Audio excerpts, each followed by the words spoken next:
Hello, my name's Francis. I'm here to introduce a concept to you, and it's really about the why of wellness. We hear a lot nowadays about why wellness, and we think about ourselves being well and the things that we'd like to do when we're well.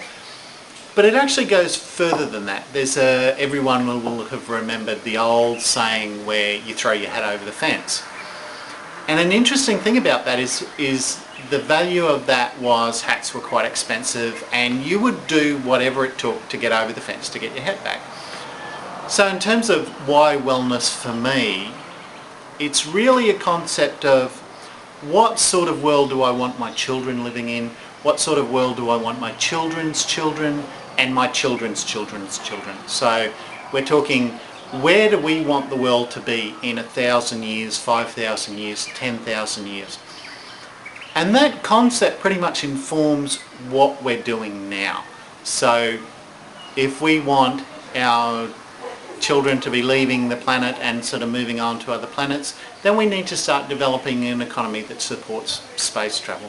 If we want our children to living in a green and peaceful world, we then need to start moving towards an economy that will support that. That may be a hydrogen economy, or it may be some other version of an economy, but we really need our actions now to be supporting where we want to be in the future.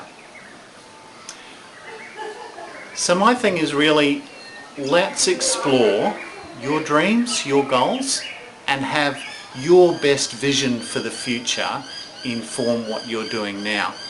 And you don't want to be spending your resource on dealing with the symptoms of illness and disease, to be dealing with the pathologies that develop when fundamental human needs aren't met. And there's a range of those. A really common one that most people understand is the idea of subsistence. And you have a need for basic subsistence to be met, and if those needs aren't met, then we have things like you have basic nutritional needs around subsistence. Now if those nutritional needs aren't met appropriately, you will have things like osteoporosis, arthritis, anxiety, stroke, depression, cardiovascular disease. So we have a range of symptoms that develop when those fundamental human needs aren't being met. So we're then looking at how do we live in such a way that those fundamental human needs are met, so that the resource that we call health is available for us to do what we want to do for the future. So it's really about setting the scene to have all the physical, mental and spiritual resources that you need to move ahead into a positive future.